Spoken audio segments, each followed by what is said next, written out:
Video games ఈ మధ్య కాలంలో ఇలాంటి వీడియో గేమ్స్ మనం చూస్తూ ఉన్నాం. ఫ్రీ ఫైర్ కావచ్చు, లేకపోతే ఇలాంటి అంటే చిన్నపిల్లలు ఆడుకునేవి, పెద్దవాళ్ళు ఆడుకునే వీడియో గేమ్స్ మనం చూస్తూ ఉన్నాం. అంటే ఒకళ్ళని చంపడం, లేకపోతే చావడం ఇలాంటి video games.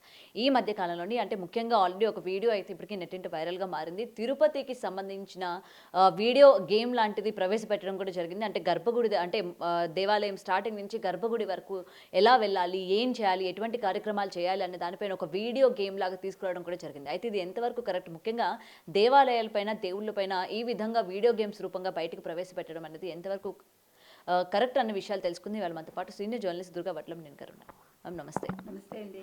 And video games ప్రతి ఒక్కరు కూడా ఈ మధ్య వాటికి అడిక్ట్ అవుతూ ఉన్నారు. ఆడుతున్న పరిస్థితి కూడా మనం చూస్తూ ఉన్నాం. ఇప్పుడు కేవలం అన్నీ అయిపోయి గుడ్ల పైన పడ్డారు. ముఖ్యంగా తిరుపతి దేవాలయం పైన ఈ విధమైన వీడియో అనేది రిలీజ్ చేయడం, ముఖ్యంగా వీడియో గేమ్ అంటే అక్షింతలు, పూజలు, పునస్కారాలు, లేకపోతే ప్రదక్షిణాలు, దేవుడు గర్భగుడి వరకు ఈ విధమైన వీడియోని ఆల్రెడీ మీరు కూడా చూశారు. ఎలా అనిపిస్తుంది ఏంటి? అంటే వీళ్ళు రేసింగ్లు, కార్ రేసింగ్లు, బైక్ రేసింగ్లు, మీరు చెప్పినట్టుగా రకరకాలు ఈ యాప్స్ అన్నీ అయిపోయాయి. అంటే వీడియో గేమ్స్ అయిపోయాయి. ఇప్పుడు కొత్తగా దేవాలయాల మీదకి వచ్చారు. ముఖ్యంగా తిరుమల తిరుపతి దేవస్థానం, వెంకటేశ్వర స్వామికి సంబంధించి.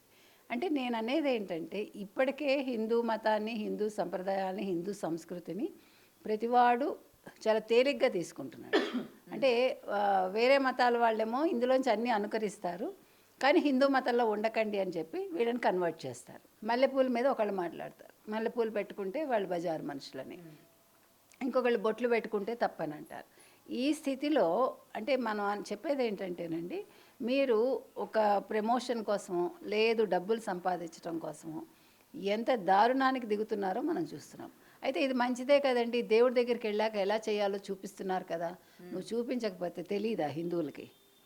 హిందూ భక్తులకి ఒక గుళ్ళోకి ఎలా వెళ్ళాలి, అక్కడి నుంచి ఎలా వెళ్ళాలి తెలీదా? లేకపోతే ఎక్కడెక్కడ ఏమేమి ఉన్నాయి, ఏం పూజలు చేయాలి తెలీదా? ఇప్పటికే తిరుమల తిరుపతి దేవస్థానం మీద పడి ఎంతోమంది బతుకుతున్నారు. అంటే నేను అనేది డబ్బు సంపాదన గురించి మాట్లాడుతున్నా. అంటే దేవుణ్ణి చూడకూడదని కాదు, దేవుణ్ణి చూడాలి.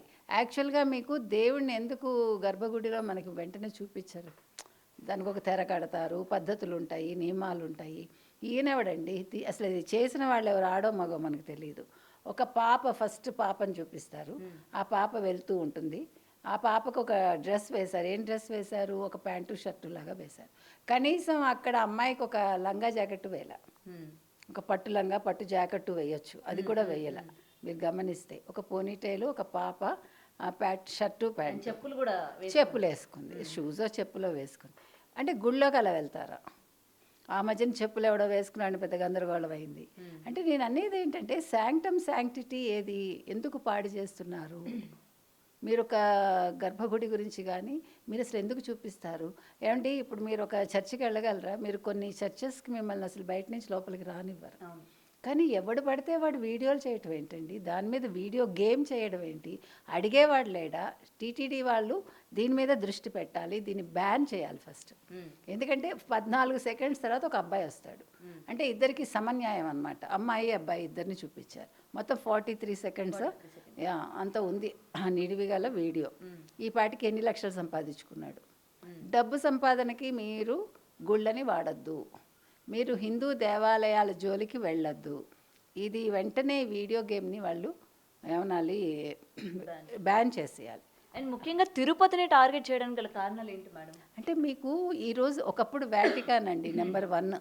వాటికాన్ అంతా కూడా ఏమంటారు, ఫండ్స్ మీదే ఉంటుంది.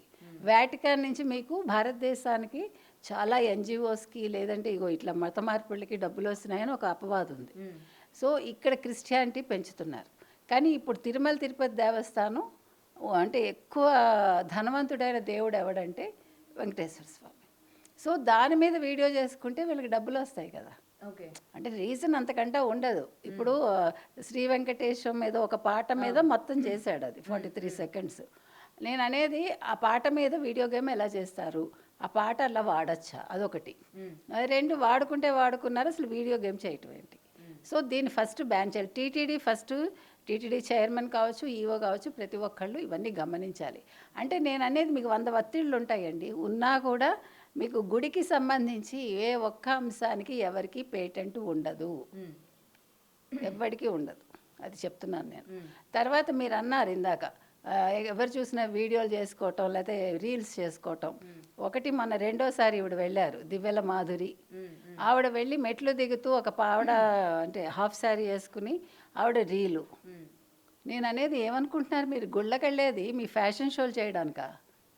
కాదు. ఇక మీదట గుళ్ళల్లో ఎవడైనా కెమెరా తీసుకుని వస్తే కెమెరాని తీసుకుని ఇవ్వద్దు వెనక్కి, నెంబర్ 1. నెంబర్ 2, రాజకీయాలు మాట్లాడకూడదని గతంలో కూడా చెప్పాం మనం.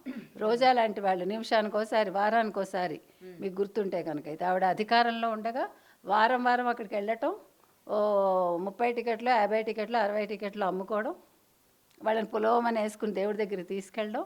అదేంటో వీళ్ళకి జాగీర్, వాళ్ళకి సొంత జాగీర్ లాగా. ఆవిడ అట్లాగే కదా సగం సంపాదించింది ఆస్తి. అప్పుల్లోంచి ఆవిడ ఇవాళ ఇన్ని వేల కోట్లు సంపాదించిందంటే 1 తిరుమల వెంకటేశ్వర స్వామి దయ, 2 జగన్మోహన్ రెడ్డి దయ. ఈ 2 ఆవిడకి. కాబట్టి ఈ తిరుమలలో వచ్చేవాళ్ళు వచ్చారా వెళ్ళారా అని ఉండాలి, నోరు మూసుకుని. ఈ పనికి మాలిన ఎక్స్ట్రా పనులు చేయకూడదు. నేను చెప్తుంది అది. ఈవెన్ దివ్యల మాదిరికి ఇది రెండోసారి. ఫస్ట్ టైమే చెప్పారు వాళ్ళు, ఫస్ట్ టైమే ఒక ఫోటోషూట్ చేశారు, రీలో ఏదో చేశారు అక్కడ. ఆ తర్వాత కూడా ఒకళ్ళిద్దరు చేశారు, మనకి ఇప్పుడు పేర్లు గుర్తులేవు కానీ. కాబట్టి అది హనీమూన్ స్పాట్ కాదండి, లేదు అది రీల్స్ స్పాట్ కాదు, అది వీడియో స్పాట్ కాదు, లేదు మీరు గేమ్స్ తీయటానికి పనికొచ్చే స్పాట్ కాదు. మీరు దేవాలయాల్ని భక్తితోటి దర్శించండి, లేకపోతే వెళ్ళకండి, మిమ్మల్ని ఎవ్వడూ అడగల. వెంకటేశ్వర స్వామి మిమ్మల్ని రమ్మని ఏమీ బాధపట్టాలి మీరు రాలేదని. మీకు ఇష్టమైతే వెళ్ళండి, కామ్గా వెళ్ళారా వచ్చారా ఒక భక్తులుగా, అంతే. లేదు బియాండ్ దట్ ఏదైనా చేస్తే ముందు జైల్లో పడేయండి. ఒకసారి ఆ పని చేస్తే, ఎందుకంటే ప్రతిదానికి అలుసైపోవటం కాదు. పోనీ పోనీ అంటే ఏదో అయింది, అట్లాగా పోనీ పోనీ అనొద్దు. కాబట్టి ఇప్పుడు దివ్యల మాధురి మీద కేసు పెట్టాలి, తర్వాత ఈ వీడియో గేమ్ వాళ్ళ మీద కేసు పెట్టాలి. అది ఆపేయడంతో సరిపోదు, అట్లా ఎవడి పర్మిషన్తో చేశాడు.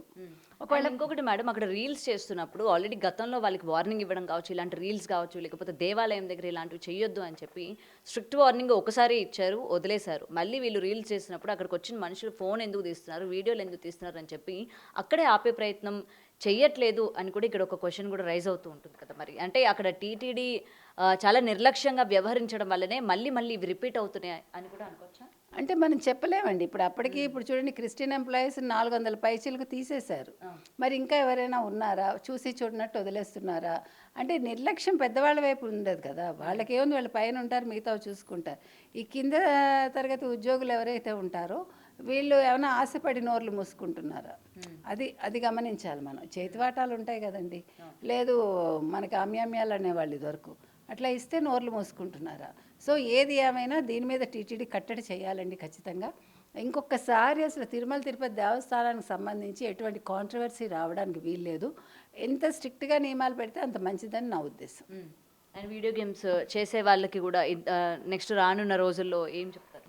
వాళ్ళు చేయొద్దండి ఇలాంటివి. మీరు చేయదలుచుకుంటే వాటికాన్ మీద చేసుకోండి, లేదు కాబా మీద చేసుకోండి. మీకు నిజంగా వాళ్ళు ఒప్పుకుంటారా? ఒప్పుకోరు కదా. ఇప్పుడు మీరు అవి ముట్టుకోవటానికి భయపడతారు. హిందువులు ఎందుకు మీకు డబ్బులు కావాల్సి వచ్చినప్పుడు హిందూ మతం గుర్తుకొస్తుంది, గుర్తుపెట్టుకోండి మీరు. అండ్ ఈరోజు వేరే రిలీజియన్ గురించి కనుక మాట్లాడినట్లయితే వాళ్ళకి ఒక భయం ఉంటుంది, అమ్మో వాళ్ళ మీద మనం ఏదైనా వీడియో చేయాలన్నా, లేకపోతే ఆ చర్చిల ముందు కానీ మసీదుల ముందు కానీ మనం ఏదైనా చెయ్యాలన్నా కూడా వాళ్ళు మనల్ని ఏమంటారు అన్న భయం వీళ్ళల్లో ఉంటుంది. కాబట్టి మనం ఎప్పుడు ఎక్కడ చూసింది లేదు. కేవలం హిందూ ధర్మాలకి సంబంధించి, హిందూ దేవాలయాలకి సంబంధించి ఎప్పటికప్పుడు ఇలాంటి కాంట్రవర్సీ వస్తూ ఉంటుంది. ముఖ్యంగా హిందువుల్లోని ఎవరు కూడా బయటకు వచ్చి మాట్లాడలేని పరిస్థితి ఉంటుంది. కాబట్టి వీళ్ళు ఇలా విచ్చలవిడితనంగా రెచ్చిపోతున్నారు అనుకోవచ్చు. ఖచ్చితంగా. ఎందుకంటేనండి మనకి బానిస మనస్తత్వం పోవట్లా, అది బ్రిటిషర్స్ నుంచి వచ్చింది మనకి. వాళ్ళు 1600 నుంచి మనని పాలించారు కదా.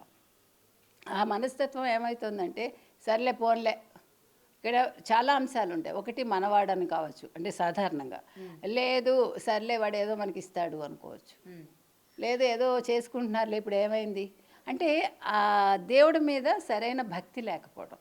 మీరు అన్నట్టు ఒక భయం లేదు, భయం భక్తి లేకపోవటం వల్ల ఏమవుతుంది చేసుకుంటే ఏమీ అవ్వదు. అసలు ఎందుకు చూపించాలి? ఇప్పుడు చాలామంది టూర్లు చేస్తున్నారండి, వీడియోస్ తీస్తున్నారండి. గర్భగుడి వీడియోని ఎందుకు ఎలవ్ చేస్తున్నారు ఏ గుళ్ళోనైనా? ఇప్పుడు దీనివల్ల నష్టాలు కూడా ఉంటాయి. ఇప్పుడు ఒక దేవుడికి ఇన్ని ఆభరణాలు మీరు పెడతారు అంటే, హిందూ దేవుళ్ళందరికీ ఆభరణాలు ఉంటాయి సాధారణంగా. సో దాని మీద కన్ను కూడా పడుతోందిగా. ఇప్పుడు ఈ మధ్య కాలంలో ఈ గుప్త నిధుల కోసం దేవాలయాలే తవ్వేస్తున్నారు. మొన్న ఒక దేవాలయం ముందు శివుడు బాగానే ఉన్నాడు, శివలింగం, వెనకాల చూస్తే మొత్తం తవ్వేశారు. నేను అనేది గర్భగుడిలోకి ఫోన్లు ఎలా చేయొద్దు. ఎగ్జాక్ట్లీ, అస్సలు ఆ పని చేయొద్దండి. గుళ్ళల్లోకి ఫోన్లు ఎలా చేయొద్దు, వీడియోలు ఎలా చేయొద్దు. ప్రతివాడు సెల్ఫీలు తీసేసుకోవటం, లేకపోతే సెల్ఫ్గా రీల్స్ చేసుకోవటం, ఓ వీడియో చేసేసుకోవటం. మీకు డబ్బులు కావాలంటే మీరు రోడ్డు మీద 1,00,000 చేసుకోవచ్చు. దేవాలయాలకు వెళ్ళొద్దు, ఇలాంటి పనులు చేయొద్దు. మీరు వెళ్తే సవ్యంగా వెళ్ళి భక్తితో వెళ్ళి మనసు తృప్తితో రండి అని మనం చెప్తాం.